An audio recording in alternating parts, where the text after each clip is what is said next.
Hello বন্ধুরা, কেমন আছেন সবাই? আশা করি সবাই খুব ভালো আছেন। এর আগের ভিডিওতে আপনাদের বলেছিলাম আমাদের মা সিদ্ধেশ্বরীর দর্শন করাবো। তো আসুন আমরা দর্শন করি।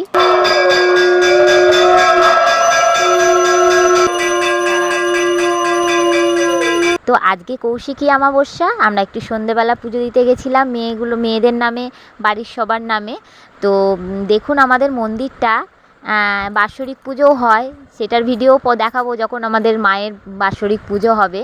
তো আজকে কত উপসী এসছে, মানে সকাল থেকে মন্দিরে এত ভিড়, এত উপসীদের ভিড় কি বলবো। তো আমরা সুযোগই পাইনি সকালবেলা পুজো দেওয়ার, এর জন্য সন্ধেবেলায় আমরা এসেছি পুজো দিতে।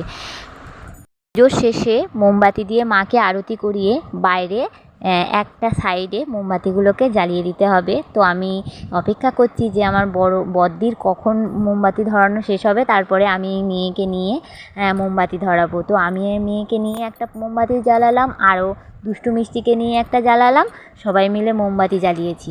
তো মন্দিরের সামনেটাও দেখাবো। তার আগে গিয়ে প্রসাদটা নিয়ে আসি, পুজো দেওয়া তো হয়ে গেছে, প্রসাদটা আগে নিয়ে আসি। তারপরে ঠাকুরমশাই এমনিতেই ডাকাডাকি করছে, সব বাটা দিচ্ছে, এর জন্যে আগে প্রসাদটা নিয়ে নিই, তারপরে মন্দিরের বাইরেটা দেখাবো। কত সুন্দর লাগছে, আলোয় আলোকিত হয়ে আছে, সবাই তো বাতি জ্বালিয়েছে। তো কেমন লাগলো ভিডিওটা অবশ্যই কমেন্ট করবেন। আজকের মতন এইটুকুনি, টাটা।